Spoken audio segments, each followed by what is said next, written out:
You can have fun being a ventriloquist, right? This is what I like to do to confuse the sound man in the sound check and make him think the microphone has gone out of sync. Hello? It's not working. So this is Sam Saylor. Hello! Tonight. Would you not talk when I'm talking? Don't worry, you're not that good.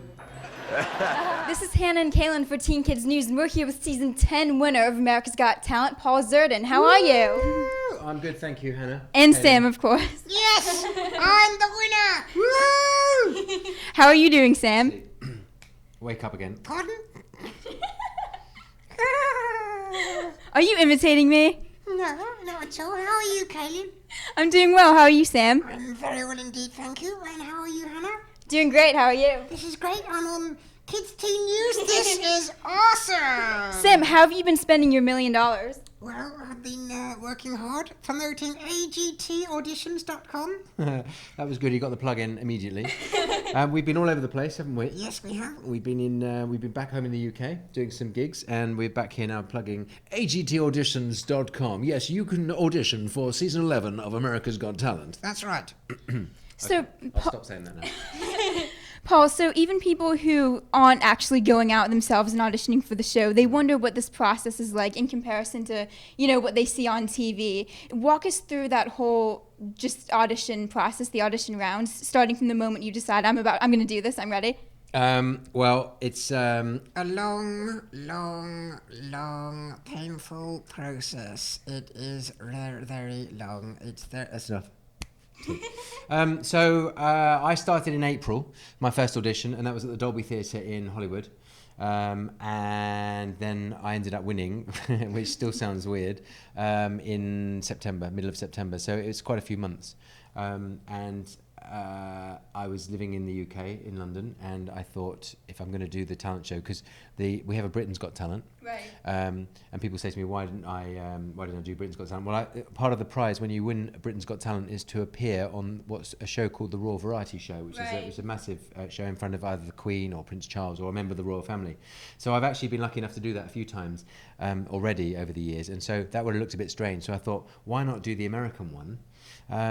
And it's kind of the biggest in the world, so let's do the big one. And you have to be prepared to hang around a lot, but when you get on stage, and it's about kind of trying to pace yourself really, because you're waiting to go on stage and you've been waiting maybe all day, and you're in a big, I can only describe it as a sort of pen really, with a lot of other people. There's jugglers, there's magicians, there's singers, there's bands, there's boy groups, girl groups, whatever. There's just literally everything going on. I remember that the first auditions in Hollywood, I was next to there was a magician behind me. There were doves and all sorts of stuff everywhere. There was a man wearing a dress sitting next to me, who was obviously a drag act with a beard, there was all sorts going on. And I just remember sort of looking around, thinking, "This is weird. What am I doing?"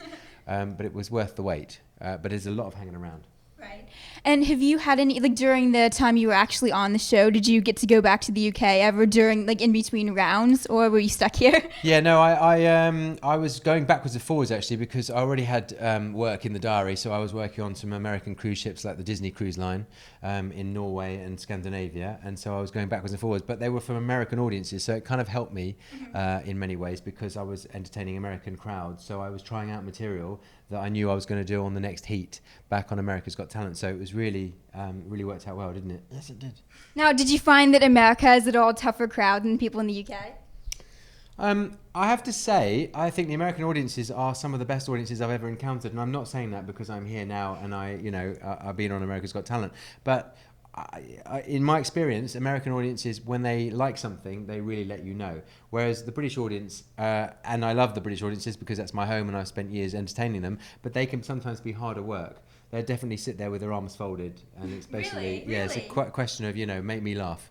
Just go on then, let's see if you can do it. And eventually, if you do well, then they appreciate that, and they'll tell you that they've enjoyed it. However, I think an American audience is quicker to tell you that they like what you do.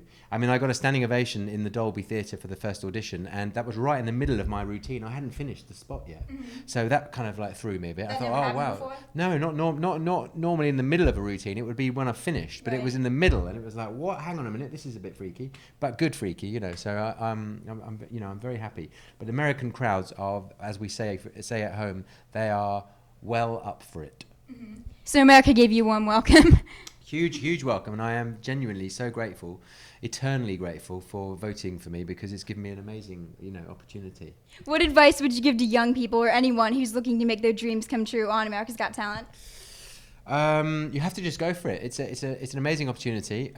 You're taking a risk by doing it, because when you appear in front of the judges, I had no idea what they were going to say. I hoped that they would like me, and I was confident with my material, but you just never know. They might just go, next, but I think if you've got something, if you've got a talent and you want to show the world what you do, it's the best place to do it. Absolutely go for it, but you must have something to show people, and try and be different with it. Just be prepared for some constructive criticism, because and I found the judges were very constructive, that they were very positive with my performances. Howard said something to me which I really took on board early on at one of the shows. He said, just don't talk too quickly, because I've got an accent, obviously an English accent. He said, sometimes I might miss a word that you would say occasionally, not quite understand, whatever, so just slow down a bit. So I was really conscious of that, and he gave me, that was constructive criticism, so that helped me. And just be prepared to, take some criticism. So how do you choose material for your initial audition? Because I imagine as someone who's been doing this for years, you had a lot of material to pick from. How did you decide what would give you the best shot at making it through the first round? That's quite a good question. A very, very good question. It's quite difficult, because you want to basically, you've got to make an impact for your first audition. So if you're doing comedy, you need to make them laugh really quickly, but you also have to hold something back, so that when you're if you're then going to get through to the next round, which hopefully you will, and maybe be lucky enough to get into the finals, you've got to have enough material that you to take you to the next level. And so you want to make an impact, but you've got to hold something back just so that you can top what you've already done. And that's really hard. And I kind of worked out a rough idea in my head. I thought, if I was lucky enough to go all the way, then what would I do each heat? And so you've got to just, you've got to hit them between the eyes first of all, so they go, oh, okay, and they take notice. But you've got to just save something back, and that's much harder than it sounds. I mean, it's easier said than done. And obviously America's Got Talent has a very broad demographic. So did you ever find yourself having to make the decision between, this is what I personally want to show, and this is what I feel would satisfy the biggest audience? Oh, wow, that's a good question. Yeah, there's certain material that I do in my show, in my full show, which sometimes is just entertains me and not necessarily the audience. But obviously you want to try and entertain the audience. And so I was conscious of material that I thought would work for that audience. And also, when you're doing the live shows from like Radio City, you only have a couple of minutes to make that impact. So you have to be able to have material that you can execute really quickly and get the big laughs early on. So there was material that I wanted to do, but there wasn't the time to do it. Right. Did you find yourself doing any pre-show rituals, or is there anything that you did to make yourself less nervous? Well, I do. There's one thing I do, and I'm not superstitious at all, but every time I go on stage, just before I go on stage, I touch wood. I touch a piece of wood on the side of the stage. I literally just touch the like knock on wood? Yeah, kind of like any bit of like scenery or whatever. I just touch it. I just touch it just before I go on stage. But you're not usually superstitious? I'm not superstitious at all. How long I've been doing that for years. I don't know why. Really? That's crazy. And sometimes I forget to, and the gigs seem to go okay. So it's all up here. it's just madness. But there were a couple of times when I just thought to myself, okay, so I've been doing this for a while. I felt confident, but also when you're walking out in front of 6,000 people at Radio City, that is a big room. Right. That is a big room, and then you've got the people at home. Millions of people at home. Yeah, millions. And, once you start thinking about that could kind of freak you out. Mm-hmm. So I didn't really think about it. I just gave myself a talking to before I walked out on stage for the first of the live shows, and just said to myself, don't mess this up. What about you? Do you get nervous? No, I'm okay, actually. I'm actually the professional in this relationship. Are He's the you? one who gets nervous. He says he doesn't, but he does. I don't. I just sit there waiting for him to give me a hand, and then we're off. Woo! The winner of the $1 million and the star of the headline show in Las Vegas is Paul Zerdin.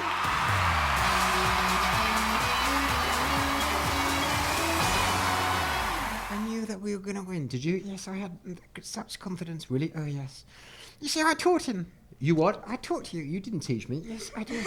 I'm the ventriloquist. You are the puppet. No. No, this is where you're so wrong. What do you mean? I'm the ventriloquist. You're the ventriloquist? I'm the ventriloquist. Really? Oh, yes.